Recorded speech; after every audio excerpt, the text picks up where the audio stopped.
Cómete la vida más natural es un espacio en donde se puede hablar de experiencias de profesionales de la salud, de pacientes, de personas, de temas sobre alimentación, nutrición, salud, enfermedad, hábitos y de historias de vida de una manera relajada y natural. Además, aprenderás cómo romper aquellas barreras que te impiden llegar a tus objetivos. Pretendemos dejar un poco de nosotras en ti. Donde simplemente se trata de compartir para que encuentres esa conexión entre la nutrición y la conciencia. No nos centramos en el peso porque no es lo más importante y no define lo que eres. Yo soy Viridiana Espinosa. Yo soy Rosario Nava. Y nosotras te vamos a estar acompañando en este espacio, tu espacio. Pues vamos a comenzar. Bienvenidos todos los que nos escuchan. Estamos muy felices de seguir con este proyecto. Rosy, ¿cómo estás? Me da gusto seguir compartiendo este espacio contigo. ¿Cómo estás?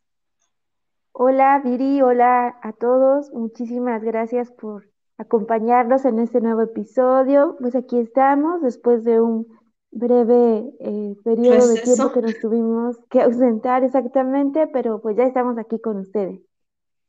Me parece perfecto. Así que pues vamos a dar comienzo al tema de hoy, que es un tema muy interesante también y que tiene que ver mucho con lo que hemos venido comentando en los episodios anteriores, porque vivimos en una época que se caracteriza por un alto consumo de alimentos industrializados de fácil acceso y pues que han venido a desplazar la dieta tradicional mexicana, ¿no? Esta dieta de la época prehispánica, pues la cual se distingue por ser equilibrada, variada, rica en nutrientes y precisamente porque tiene pues bastante variedad, ¿no? Sabemos que en México la cocina tradicional es un símbolo de identidad nacional y también es una de las tradiciones culinarias más ricas y diversas del mundo. Esa es la razón por la que se encuentra también en la lista del Patrimonio Cultural Inmaterial de la Humanidad por la Organización de las Naciones Unidas para la Educación y la Ciencia y la Cultura. Así que vamos a hablar de la cultura alimentaria, la cual pues siempre va a ser un determinante en nuestro comportamiento alimentario y también por consecuencia del proceso salud-enfermedad, ya que como había comentado, pues involucra a nuestras tradiciones, a nuestras creencias, así también como a nuestros modos de vida. Y para entrar en contexto, pues nos gustaría hablar un poco de historia. Así que, pues, vamos a hablar de lo que es la cultura alimentaria. ¿Nos podrías comentar, Rosy, a qué se refiere este término? Claro, como bien dices, es algo muy importante y vamos a ir descubriendo por qué la cultura alimentaria influye tanto en nuestras decisiones. Bueno, en primer lugar, la cultura alimentaria es aquella que existe dentro de una sociedad, determina las características particulares de la forma en que comen sus habitantes, cómo lo hacen y qué tipo de alimentos acostumbra consumir. Sabemos que esta cultura alimentaria está influida por demasiados aspectos. Entre ellos, pues tenemos la religión, la disponibilidad de alimentos, incluso el tipo de familia en el que nosotros nos desenvolvemos. Vamos a hablar un poquito de lo que ha sido esta transición alimentaria en nuestro país. Bueno, sabemos, como tú lo has dicho, que nuestra alimentación en la antigüedad era muy vasta, era apegada a ciertos tipos de alimentos. México ha sufrido transformaciones constantes en las características de la población, en los alimentos que hemos ingerido, en el contexto sociocultural en el que nos desenvolvemos. Si hacemos un poquito de memoria, recordemos cómo era la alimentación prehispánica. Sabemos que tenía como base o como ingredientes principales el maíz, el chile, el frijol, la calabaza, el aguacate y el tomate. Eran como la base de nuestra alimentación y sabemos que en aquella época no había tantos problemas de sobrepeso, obesidad o desnutrición. Sin embargo, conforme fue evolucionando este tipo de alimentación, se fueron presentando estos problemas. Después, con la colonia, hubo un mestizaje alimentario gracias a la introducción de nuevos ingredientes de origen europeo y asiático, donde se fueron introduciendo nuevos alimentos que permitieron ir haciendo más vasta la alimentación del mexicano. Sin embargo, con esto también se empezaron a presentar estos problemas que mencionamos. La comida prehispánica empezó a sufrir modificaciones, sin embargo, pues se fueron conservando algunos ingredientes y técnicas culinarias que después se mezclaron con la comida española. Es por eso que ahora pues tenemos una gran variedad de alimentos de este origen. Se introdujeron alimentos como por ejemplo el trigo, el arroz, garbanzos, olivo, uvas, duraznos, manzanas, por mencionar algunos. Los alimentos de origen animal, pues en la época prehispánica no se consumían de manera tan vasta, sino que los españoles incorporaron el cerdo, por ejemplo, la oveja, la gallina, leche y derivados. Ajá, entonces se fueron introduciendo este tipo de alimentos. Después, ya de manera independiente, se empezaron a crear platillos típicos regionales.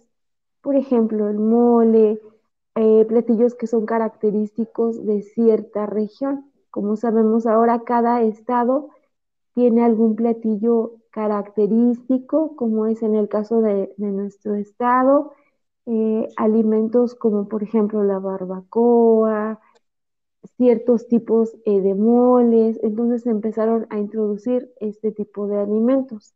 Ahora, en la época moderna, pues sabemos que el cambio en la dieta tradicional por el alto consumo de alimentos industrializados es lo que más persevera. Empezamos a cambiar nuestra alimentación de aquello que era muy natural al consumo de alimentos que son industrializados. Nosotros lo podemos notar en las características o en las cifras de enfermedades que empezaron a incrementarse. Así es, Rosy. Antes de la conquista española, pues siempre fue el maíz, ¿no? Como bien tú lo dices, el maíz era el alimento básico de los pueblos indígenas, ¿no? Hasta era un alimento sagrado. De hecho, se realizaban ritos en conmemoración, ¿no? A este alimento. Y también había otros alimentos principales, ¿no? Como tú dices, el chile, el frijol, la calabaza, el aguacate, el tomate, y sí. Después de la conquista española, pues se hicieron bastantes transformaciones en la alimentación nativa, porque pues se introdujeron estos alimentos que acabas de mencionar, que venían de Asia, que venían de Europa, y pues empezaron a hacer como combinaciones, ¿no? Combinaciones de la alimentación nativa con la española, y precisamente decimos que esta dieta prehispánica pues era una alimentación saludable, ¿no? Precisamente porque también con estas técnicas que realizaron bueno, que se realizaron aquí en las combinaciones, pues España, por ejemplo, preparaba sus alimentos cocidos en agua, los freía, ¿no? Con manteca, con este aceite de oliva, y también algunos asados, pero tenían diferentes técnicas. Por ejemplo, aquí los nativos solamente hervían, solamente asaban sus alimentos, y la mayoría de sus alimentos pues las consumían cruda, ¿no? Por eso se dice que la dieta tradicional es variada, que es equilibrada y pues también es rica en nutrientes, porque también la manera Así de es. prepararlos a veces pues pierde sus propiedades, ¿no? Entonces también se dice que es muy, muy saludable por estas técnicas de cocción, porque se consumían alimentos de temporada y también porque sus ingredientes aportaban nutrientes esenciales, ¿no? Como tú dices, no se consumía tanta carne, ¿no? Como cuando ya empezaron a combinar estas técnicas culinarias de los españoles, ¿no? Cuando México, dices, que dejó de ser una colonia y se convierte en un país independiente, pues la gastronomía mexicana ya se había transformado, ¿no? Recibió también influencia de otros países como de Francia, Polonia, y esto fue, por ejemplo, había ya restaurantes, había posadas ya con este estilo europeo, ¿no? Tanto de las, eh, de las formas culinarias nativas como también españoles, ¿no? Entonces así fue como la cultura alimentaria pues asumió tendencias al cambio. También esto surgió a partir de la firma en 1994 de la firma del Tratado de Libre Comercio, pues ya se creó así como un ambiente obesogénico, ¿no? El cual pues se le atribuye este ambiente o un entorno al consumo aumentado ya de jarabe de maíz, de azúcar, de bocadillos altos en calorías y de productos cárnicos, ¿no? Hoy sabemos que actualmente esta época pues se caracteriza por la alta disponibilidad y accesibilidad de alimentos procesados, de bebidas azucaradas como el refresco, que pues son altos en calorías y pobres en nutrientes, ¿no? También hay mucha comida rápida, comida chatarra. Este tipo de alimentación pues es de fácil acceso y bajo costo, entre comillas. Se piensa que esta es la razón principal pues, por la cual ha venido a desplazar la dieta tradicional. Son conductas pues tan arraigadas que muchas veces pues es difícil modificarlas y que han afectado bastante la salud de la población mexicana, ya que pues ha derivado en múltiples patologías y el resultado final pues es la alza de estos padecimientos como la obesidad, la hipertensión, la diabetes, enfermedades cardiovasculares, osteoporosis o incluso el cáncer, ¿no es así, Rosy? Totalmente, diría, esta transición alimentaria ha sido el detonante de muchísimas enfermedades que actualmente aquejan tanto a México como a todo el mundo. México sabemos que atraviesa dos problemas principales de salud pública asociados con la alimentación. Generalmente cuando nosotros pensamos en un problema de alimentación nos viene a la mente inmediatamente el problema de la obesidad. Sin embargo, un problema también igual de importante que es el de la desnutrición. Se Así es. presenta principalmente en zonas rurales. A veces no se le da la suficiente importancia, sin embargo, es un problema muy importante que afecta principalmente a niños menores de 5 años que habitan en estas zonas rurales. Podríamos pensar o imaginar que a estos problemas de salud, sin embargo, existe aún en nuestro México. La obesidad pues es un problema muy importante que ocupa los primeros lugares en estadísticas, en salud pública. Las causas pues ya sabemos que son múltiples, es de origen multifactorial, no solamente se debe a una ingesta excesiva de alimentos, sino que se relaciona con muchos problemas como un alto consumo de grasa, problemas genéticos, en variado el origen de esta condición. Sobre todo consecuencias de la obesidad derivan, pues sabemos que en múltiples patologías, enfermedades del corazón, problemas metabólicos, hipertensión, que es lo que nosotros siempre recalcamos. Ajá. Entonces, es evidente que este cambio en la cultura alimentaria en México ha propiciado problemas muy importantes. La urbanización, la modernización, han generado que se consuma una gran cantidad de energía, de grasas, azúcares. Nuestros hábitos han ido modificándose. Debido a nuestro ritmo de vida tan acelerado, hemos tenido que adoptar de una mala forma hábitos que han modificado estos patrones de alimentación, hábitos que podríamos decir que muchos de ellos son negativos, ya que se han adquirido a través de la influencia de medios de comunicación, incluso han sido transmitidos por generaciones, por los padres a hijos. Hemos incluso transmitido este estrés, esta ansiedad, esta dificultad para consumir alimentos más saludables. Antes de estas problemáticas de salud, sería necesario que nosotros pues nos replanteáramos, empezáramos a retomar aquella alimentación que tanto bien nos hacía, que también era muy buena, que nuestros antepasados empezaron a forjar.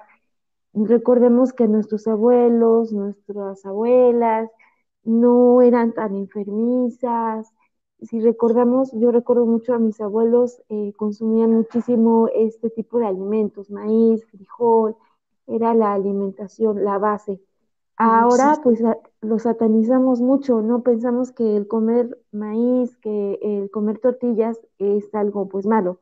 Es como una idea que se nos ha transmitido últimamente.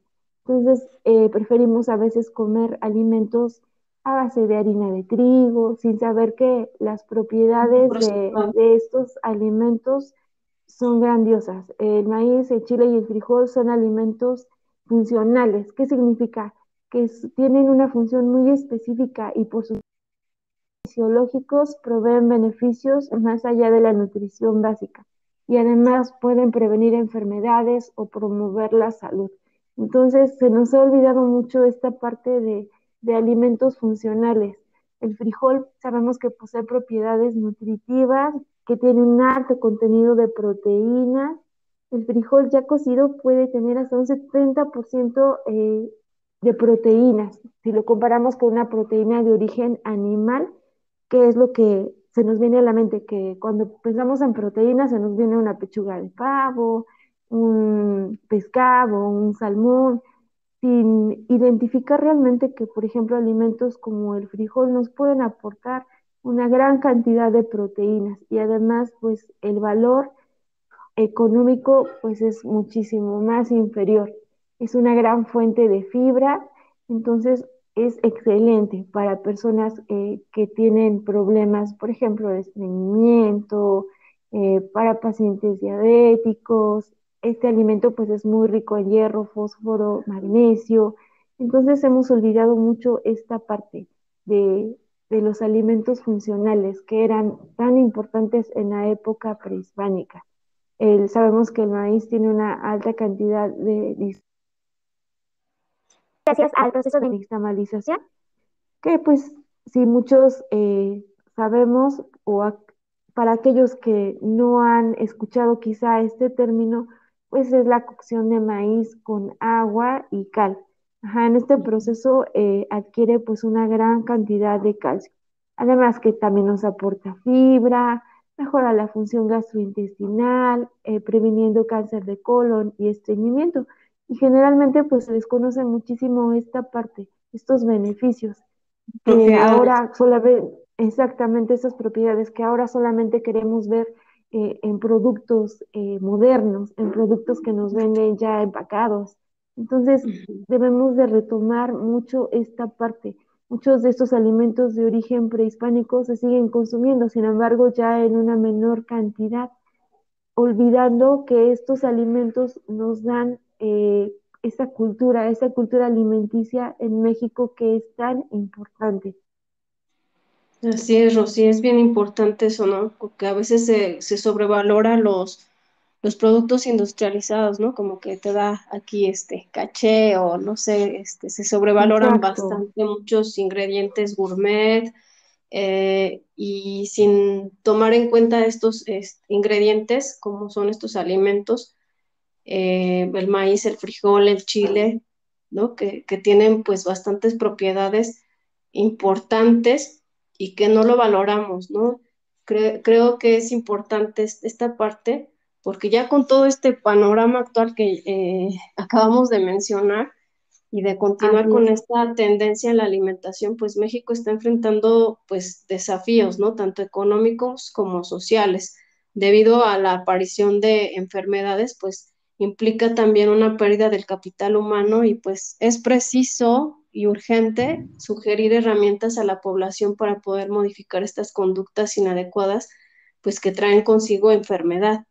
Es verdad que comer y alimentarlos, pues cubre una necesidad biológica, pero no todos los individuos lo realizan de la misma manera, ¿no? Ya que la alimentación está determinada por factores sociales, culturales, económicos, y no podemos olvidar que los alimentos, pues proporcionan también gusto, proporcionan placer. Entonces, los factores más importantes para decidir la alimentación es el gusto, es el tiempo de preparación y también el presupuesto, donde tomar en cuenta la condición socioeconómica, la edad de la persona, el sexo, el estado fisiológico, su imagen corporal y también la disponibilidad y la accesibilidad que tienen, ¿no? A ciertos alimentos. También tiene que ver mucho con los horarios de trabajo o de escuela, también de la organización del tiempo, porque es muy importante, ¿no? Eso es lo que va a ayudar a decidir qué comer, dónde,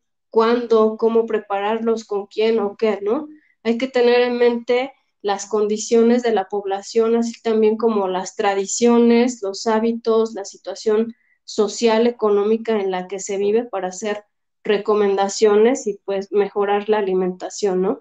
Entonces creo que es de carácter urgente el diseño, la innovación de políticas públicas en salud en los distintos elementos del sistema alimentario, creando guías y recomendaciones fáciles de interpretar para toda la población, porque esto les va a permitir tomar mejores decisiones al momento de seleccionar alimentos o formas de prepararlos, ¿no? Al mismo tiempo que sea una selección con conciencia para el cuidado de la salud. Pero bueno, esto es un trabajo como en conjunto, ¿no? Porque mucho tiene que ver con el entorno en que vivimos también, que es un tema que vamos a hablar más adelante, donde pues se tiene que valorar también la alimentación tradicional mexicana, como mencionamos, ¿no?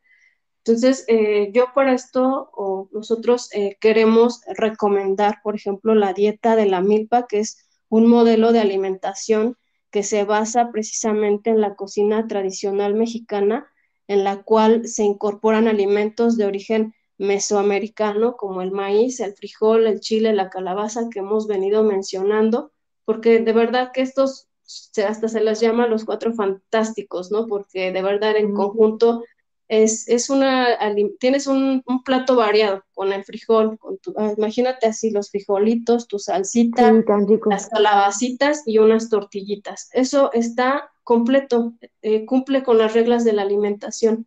Entonces, Así esta es. dieta tiene sus bases en la tradición y también en ciencia y tiene como beneficios el balance, como les decía, de proteínas, de grasas, de carbohidratos, de vitaminas, minerales en las cantidades que requiere el cuerpo, ¿no? Promoviendo el consumo de verduras, de cereales como el maíz. También aquí entra algunos otros alimentos de la cocina mexicana como el amaranto, las frutas de alto contenido en antioxidantes y fibra, lo cual pues nos va a ayudar a reducir ese riesgo de padecer enfermedades crónico-degenerativas y cardiovasculares.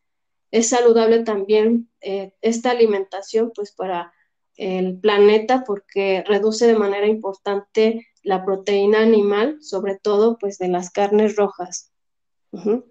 Así Entonces, es. como pueden percatarse, le da reconocimiento a los alimentos que forman parte de nuestra identidad nacional y de otros alimentos como mencionaba el amaranto, los quelites y demás alimentos que se consumen en México, junto a aquellos de origen externo adoptados por la cocina mexicana. Entonces, es una alimentación saludable y culturalmente apropiada porque está basada en la producción de alimentos locales y en la diversidad regional. Entonces, aquí abajito les vamos a dejar el link de este tipo de alimentación que pueden seguir sin problema.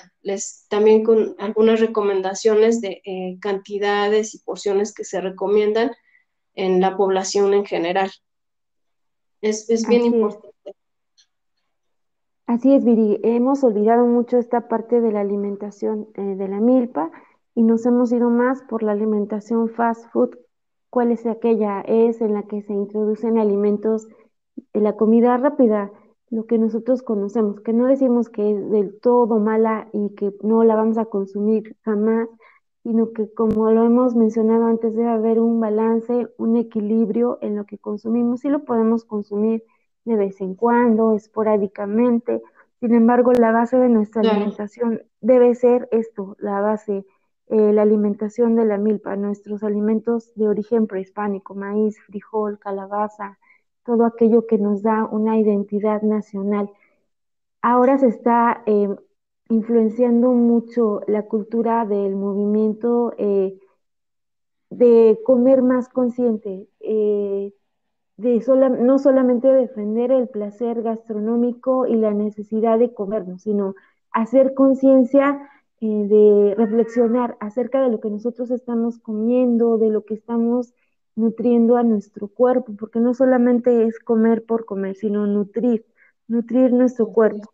Esto nos va a permitir pues tener una mejor calidad de vida, prevenir enfermedades, considerar el valor de un alimento, ya sea que se trate de una fruta, un platillo típico, siempre debemos de considerar qué es lo que nos está aportando este alimento. Entonces, esto nos va a permitir reeducarnos en salud, que como bien tú lo dices, la educación para la salud es fundamental, ya que esto nos va a permitir revalorar lo que ha sido nuestra dieta mexicana, que se nos ha olvidado un poco esta parte. Por eso el papel del nutriólogo es tan importante en este aspecto, ya que desde hace unos años se ha dedicado únicamente a la transmisión de información.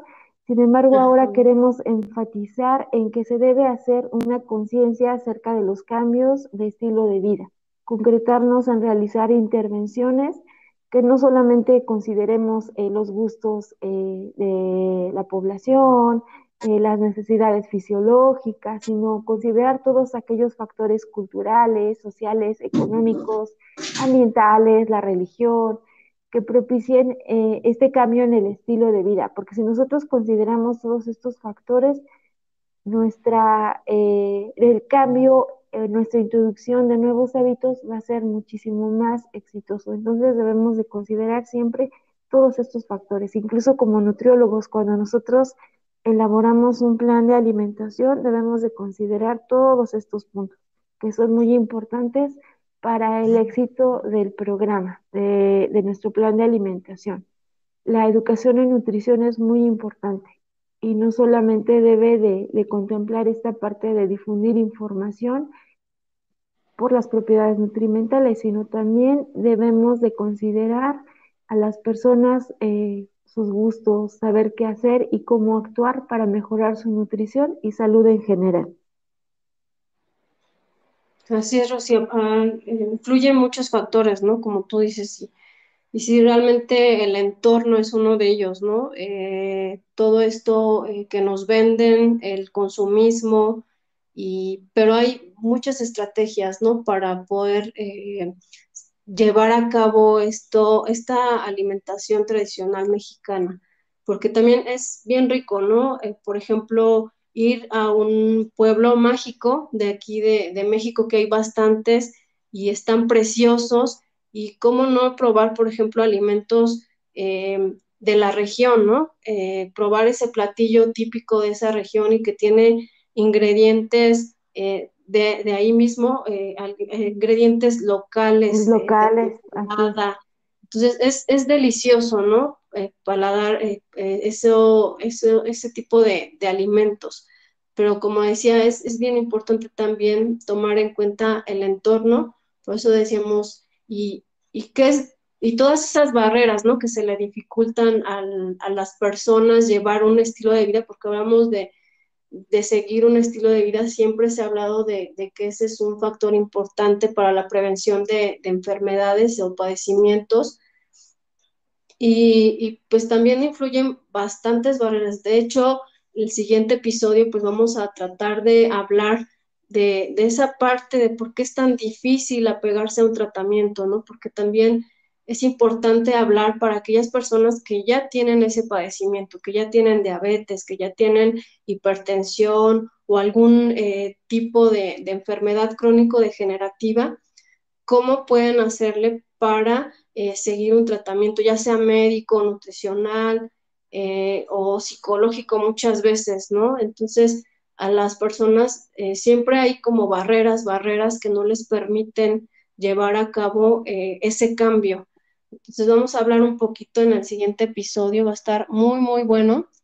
Y bueno, ya se nos terminó el tiempo, podemos concluir con este tema que pues la gastronomía mexicana es considerada un patrimonio y es parte de nuestra cultura, y a pesar de esta transición del patrón alimentario y de la influencia de un mundo globalizado que nos abre una mayor accesibilidad a diferentes culturas, a diferentes alimentos y a tipos de dieta, nos podemos abrir camino, ¿no? Nosotros promoviendo sistemas alimentarios pues más sostenibles que valoren los alimentos saludables, como en este caso, pues los nativos, que estén centrados en dietas equilibradas con todo este cambio, como es esta dieta de la milpa.